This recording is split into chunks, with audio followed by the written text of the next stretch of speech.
Guys ഇന്നത്തെ video എന്ന് വെച്ചാൽ പരീക്ഷയ്ക്കായില്ലേ നമുക്ക് പഠിക്കണ്ടേ. ഞാൻ ഇന്ന് എടുക്കാൻ പോകുന്നത് ബേസിക്കിൻ്റെ 3 ചാപ്റ്ററാണ് ഗായ്സ്. ഈ 3 പാഠങ്ങളാണ് നമുക്ക് പഠിക്കാനുള്ളത്.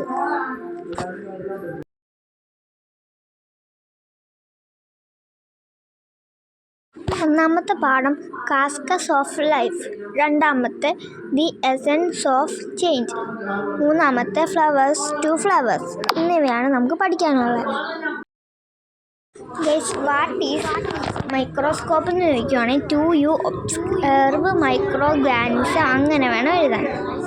ഡിഫൈൻ മൈക്രോസ്കോപ്പ് എന്ന് ചോദിക്കുകയാണെങ്കിൽ micro organism that cannot be see by the naked eye can be observe through the microscope എന്ന് വേണം പറയാൻ. പിന്നെ വാട്ട് ഈസ് ഓർഗാനിസം എന്ന് ചോദിക്കുകയാണെങ്കിൽ ഇത് വേണം എഴുതാൻ. Organism that cannot be see by the naked eye are microorganism. Example of microorganism ചോദിക്കുകയാണെങ്കിൽ അമീബ, പാരമീസിയം, യുഗ്ലീന അങ്ങനെ വേണം എഴുതാം. വാട്ട് ഈസ് സെൽ എന്ന് ചോദിക്കുകയാണെങ്കിൽ ഇതിങ്ങനെ വേണം എഴുതാം. Smallest unit of the body are called cell. പിന്നെ നമുക്ക് പഠിക്കാനുള്ള യൂണിസെല്ലാറും മൾട്ടി സെല്ലാറും. ആദ്യം നമുക്ക് യൂണിസെല്ലാർ പറയാം. Organism with only one cell, there are unicellular organism. ഇതിൻ്റെ എക്സാമ്പിളാണ് ഗൈസ് ഇവിടെ കൊടുത്തിരിക്കുന്നത്. Amoeba, paramecium, euglena, bacteria etcetera.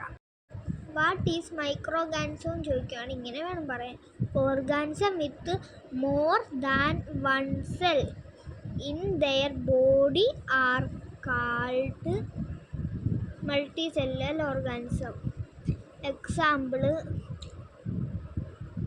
animals and plants are multicellular organisms. How many cells എന്ന് ചോദിക്കുവാണ്.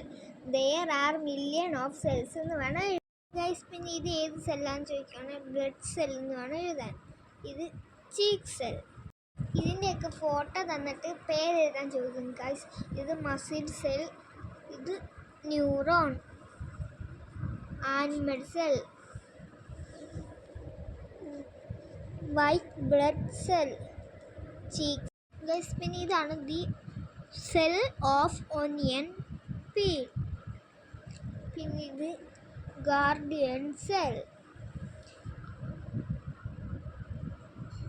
ഇത് ആനിമൽ സെല്ലും ഇത് പ്ലാന്റ് സെല്ലുമാണ് ഗൈസ്.